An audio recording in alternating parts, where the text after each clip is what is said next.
Morning students, आज हम insurance में बहुत ही इंटरेस्टिंग टॉपिक है procedure for effecting life insurance, यानी किस प्रकार से हम जीवन बीमा करवा सकते हैं, उसकी जो प्रक्रिया है या जो प्रोसेस है उसको समझ रहे हैं।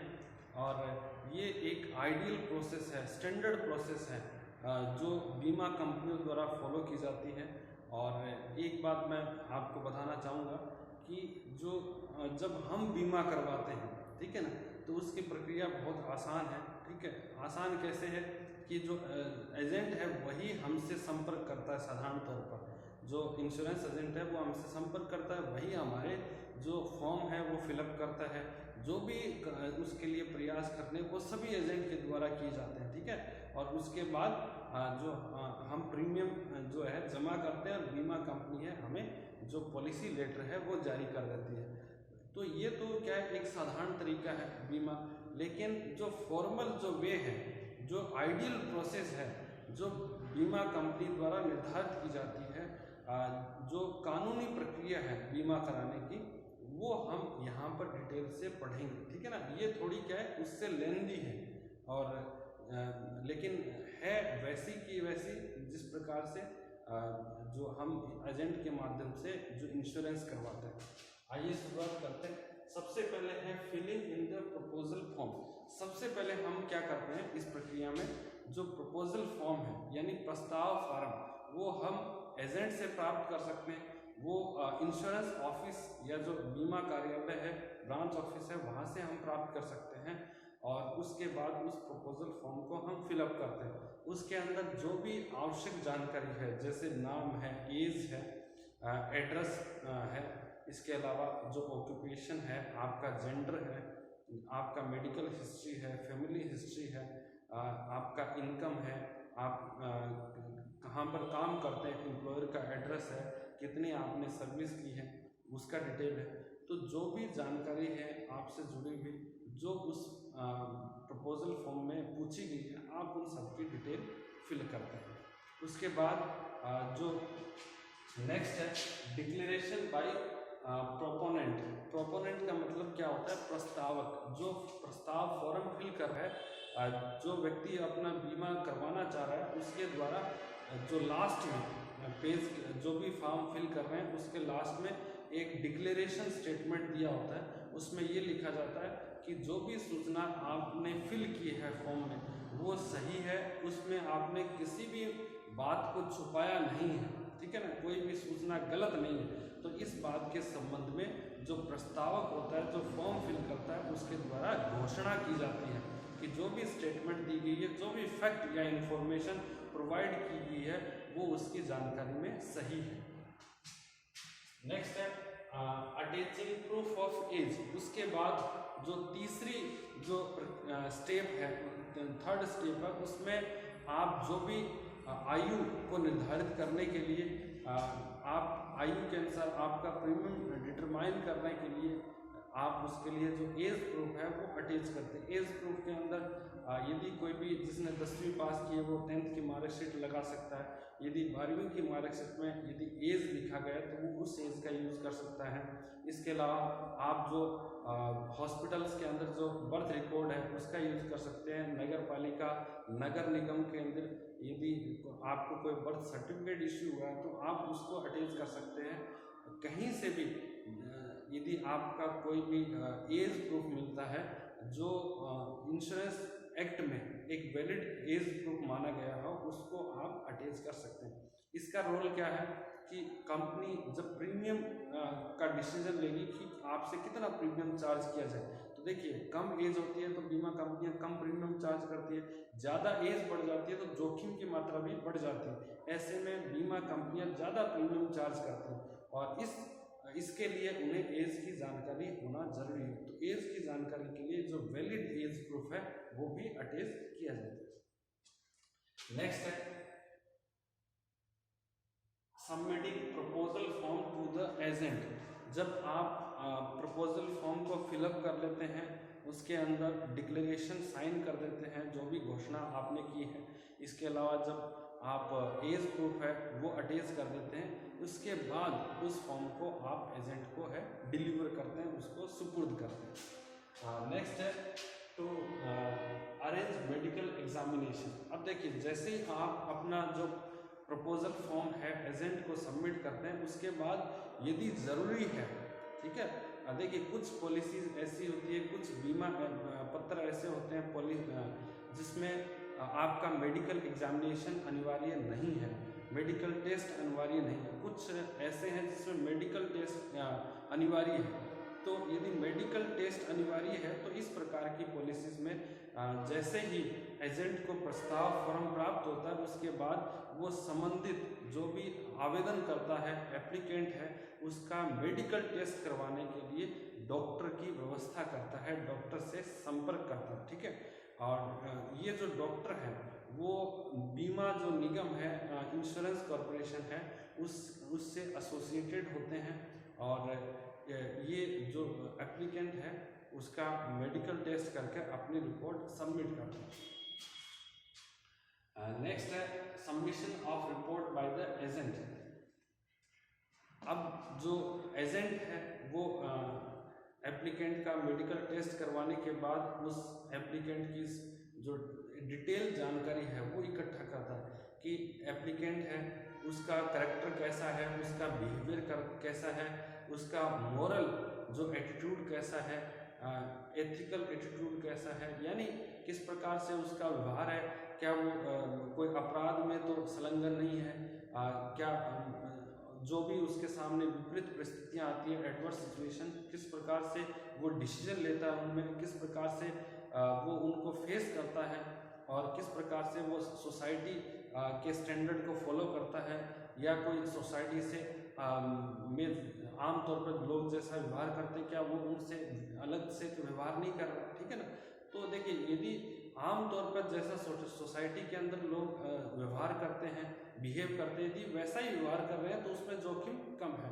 लेकिन यदि आप सोसाइटी से हटकर कोई विशेष बहुत अलग और तरीके से जीवन जी रहे हैं, व्यवहार कर रहे हैं, तो उसमें जोखिम की मात्रा बढ़ जाती है। तो ऐसे में क्या है कि जो एजेंट है वो पूरी जानकारी एप्लीकेंट के बारे में इकट्ठा करता है और उसके बाद में अपना जो है रिपोर्ट के साथ जो सबमिट करता है, ठीक है, submission of report by agent. और इसमें ये भी लिखता है कि संबंधित व्यक्ति है वो सही है, उसका बीमा करना चाहिए या नहीं करना चाहिए, ये रिकमेंडेशन है एक तरीके से एजेंट की तरफ से। उसके बाद scrutiny by the branch office. Branch office को जैसे ही प्रपोजल फॉर्म है, प्रस्ताव फॉर्म है प्राप्त होता है, उसके बाद वो उसका स्क्रूटनी करता है, उसकी जांच पड़ताल करता है कि उसका नाम सही है, एड्रेस सही है, एज सही है, वो एज प्रूफ के अकॉर्डिंग चेक करते हैं, एज प्रूफ को भी चेक करते हैं क्या वो वैलिड एज प्रूफ है। इसके साथ ही जो उसका मेडिकल हिस्ट्री है, जो जिस डॉक्टर ने उसका मेडिकल एग्जामिनेशन किया था उसके साइन मैच करते हैं कि वो सही है, उसके जो नंबर है डॉक्टर को जो एसोसिएशन नंबर है बीमा कंपनी के साथ क्या वो सही है, ठीक है ना। तो जो भी फार्म में जानकारी मेंशन की गई है या जो उस फार्म से जुड़ी हुई जानकारी है, उन सभी जानकारी को जो डिपार्टमेंट है वो उनको स्क्रूटनाइज करता है, उनकी जांच पड़ताल करता है, ताकि किसी भी प्रकार के जो गलत तथ्य है वो प्रस्तुत नहीं किए जाए। उसके बाद डिपॉजिटिंग इंश्योरेंस प्रीमियम, और जब आप फॉर्म सबमिट कर देते हैं तब उसके साथ ही आप इंश्योरेंस प्रीमियम है वो भी डिपॉजिट करना है, ठीक।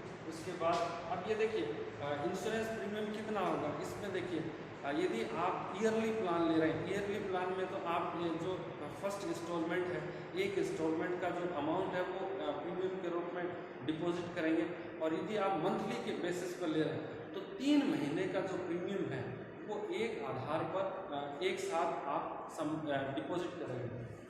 फिर उसके बाद है रजिस्टरिंग द प्रपोजल। अब उसके बाद जो संबंधित ब्रांच ऑफिस है वो आपके प्रपोजल को रजिस्टर कर लेता है, ठीक है। इसके बाद देखिए, यदि ये तभी होता है जब जो ब्रांच ऑफिस के जो स्कोप में या उसकी अथॉरिटी के अंदर ये पॉलिसी आती है, ठीक है ना, तभी वो आपका प्रपोजल का रजिस्टर करता है। यदि कोई प्रपोजल जो प्रस्ताव है वो ज़्यादा बड़ा प्रस्ताव है जिसमें मंडल जो डिविजनल ऑफिस है या उसकी यदि परमिशन की आवश्यकता है, उस केस में उस प्रस्ताव को डिविजनल ऑफिस मंडल कार्यालय को भेजा जाता है। बीमा में क्या होता है कि सबसे पहले होता है ब्रांच ऑफिस, फिर उसके बाद में होता है डिविजनल ऑफिस, फिर उसके बाद रीजनल ऑफिस और उसके बाद होता है सेंट्रल ऑफिस। तो इस प्रकार से ये हायरार्की है, हायरार्की ऑफ अथॉरिटी। तो यदि जो ब्रांच ऑफिस के कार्य क्षेत्र से बाहर के प्रपोजल हैं, प्रस्ताव हैं, उनको वो स्वीकृति के लिए जो डिविजनल ऑफिस में भेजे जाते हैं, तो डिविजनल ऑफिस उसका निर्णय लेता है।